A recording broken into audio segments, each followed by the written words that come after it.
There's been a lot happening over the last few days at the Republican National Convention, including your own delegates walking out of the convention because they were not happy with the way they were being treated by the party. Overall, having watched the speech last night by Romney, by the way, you have not endorsed Mitt Romney. Are you any more impressed with him? Well, first off, yes, some of the delegates walked out, but a lot of them were kicked out because they didn't get seated, although they had won fairly and squarely, so that was part of the problem. Yes. No, this speech is what I would expect. It was upbeat, and the people there loved it. But I still remain very, very skeptical of hearing anything that will change the course of history. There's no places. We have a debt problem. We have a spending problem. But how many things did he list to cut? And I guess the most disturbing thing is, of course, the engine of our problem is the Federal Reserve. There was no talk of the Federal Reserve.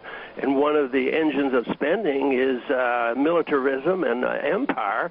And he enhanced it. He was pushing on this. Interesting enough, Clint Eastwood said a few things in his speech. That may be the reason the Romney people are being unhappy, because he was complaining about Obama saying, well, he was going to get out of Afghanistan. He said, why don't they come out tomorrow? Mm-hmm.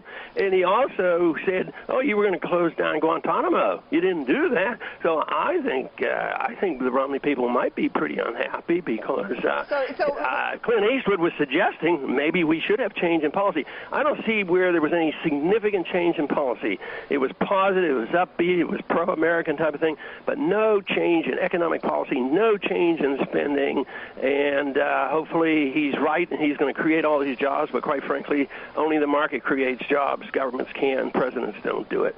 So, Congressman, what would get your endorsement, then, what you're saying is that you want to hear more specific plans about cuts in spending, which you said you didn't hear, but also you want to hear more about what he would want to do with the Fed. Now, Mitt Romney has said, though, that he supports various bills to audit, a congressional audit of the Fed. He said he would not reappoint Ben Bernanke. That's not enough? Well, see, Bernanke is, a target, but Bernanke is just a Fed chairman. It's central banking that is a problem. Why do we have a consensus in central banking that you can inflate when you want, print money? Now we're worried about unemployment. Say, what tool are they going to use? The only thing they have is print money. They have printed money like crazy. They've tripled the money supply. The banks are flooded with money. And then we pay them, the Fed pays them, put the money in storage.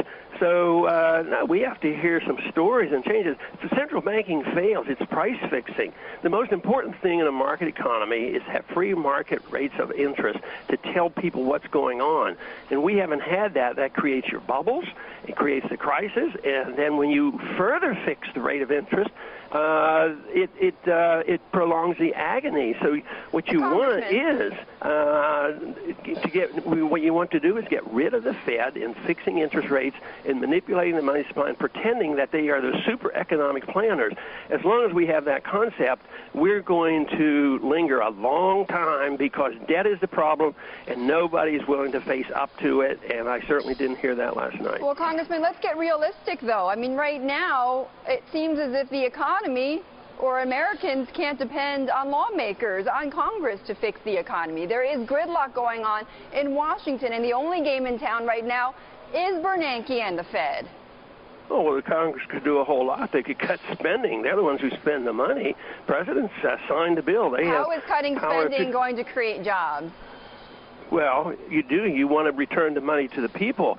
We slashed taxes and slashed money spending after World War II. Everybody says, oh, we're going back to the Depression, but the Depression finally ended when taxes went down 30% and spending went down probably 50%. By that time, a lot of the debt had been liquidated. It took 15 years to liquidate the debt. You got to get rid of the debt, and all we're doing is accumulating debt. And as long as you do that, the burden and interest rates will rise. They cannot prevent this. They will rise regardless of how much the Fed does. Once the perception is it's better to put money into material goods rather than park it in a Treasury bill and making less 1%. Right. So interest rates will rise, and this whole thing is going to come down. I think we're facing a crisis much, much bigger than we faced in 2008. Congressman, look. This, you've said before, I believe you've been quoted that this is your last run for the top office. Let me ask you this. As you are reflecting back on your campaign, are you unhappy with your party?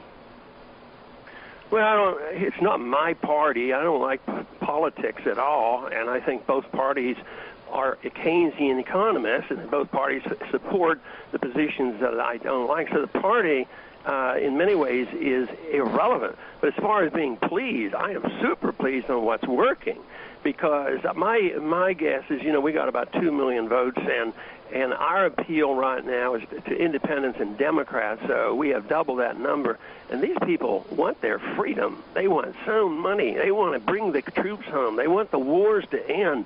They want the spending to quit. Right. And that's where I'm so encouraged. A whole generation of young people are so excited about this. Okay. And they know what they're getting. And all the talk, they don't believe any of this because they've heard it for too long.